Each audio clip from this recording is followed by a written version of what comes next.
Hello दोस्तों, नमस्कार। स्वागत है आपका हमारे YouTube चैनल में। 19 फरवरी को वह दिन है जब कलयुग का पहला सूरज उगा था। करीब 5000 साल पहले 18 फरवरी को गुजरात में कुछ ऐसी घटना घटी थी जिससे द्वापर युग का अंत हो गया था और कलयुग ने अपने पैर पसार लिए थे। आइए जानते हैं कलयुग की शुरुआत से जुड़े कुछ खास बातें। कलयुग की शुरुआत की जानकारी वैसे तो अनेक धार्मिक ग्रंथों और पुस्तकों में मिलती है, लेकिन इसका सबसे बड़ा आकर्षण केंद्र वह स्थान है जहां कलयुग की शुरुआत का कर्म हुआ। यह गुजरात का भालका तीर्थ है। द्वापर युग कान्हा का युग था। श्री कृष्ण मथुरा से द्वारका चले गए थे और फिर द्वारका के भालका से बैकुंठ। भालका में हुआ ऐसा। द्वापर युग कान्हा का युग था।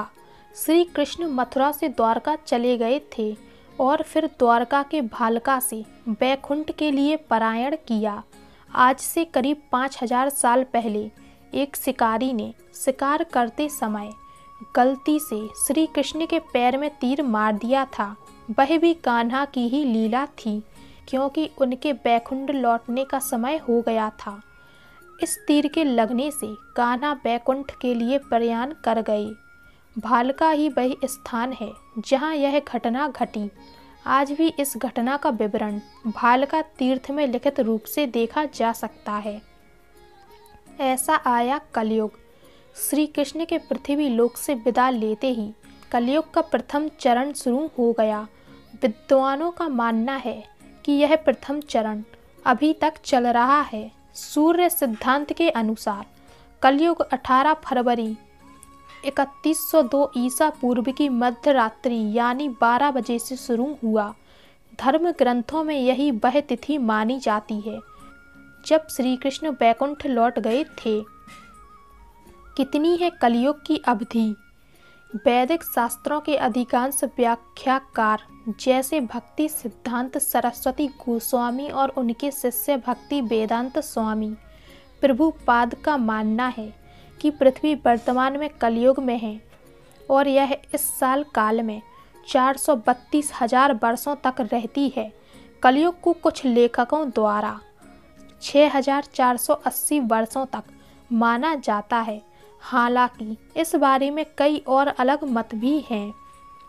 कलयुग के गुण। हिंदू धर्म की मान्यता है कि कलयुग के दौरान मानव सभ्यता आध्यात्मिक रूप से पतित हो जाती है। इसे डार्क एज कहते हैं क्योंकि इस काल में मानव ईश्वर भक्ति से दूर हो जाते हैं।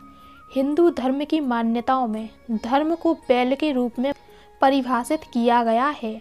इसके अनुसार कलयुग के अंत में नैतिकता स्वर्ण युग के 1/4 तक कम हो जाएगी और तब धर्म रूपी बैल के केवल एक पैर रह जाने की परिकल्पना साकार होगी।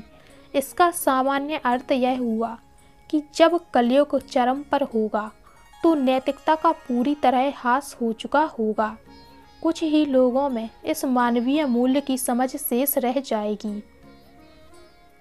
उम्मीद है दोस्तों कि आपको हमारे द्वारा बताई गई यह कलयुग की कहानी बेहद पसंद आई होगी। तो वीडियो को लाइक करके चैनल को सब्सक्राइब जरूर करें और वीडियो को शेयर करना बिल्कुल ना भूलें।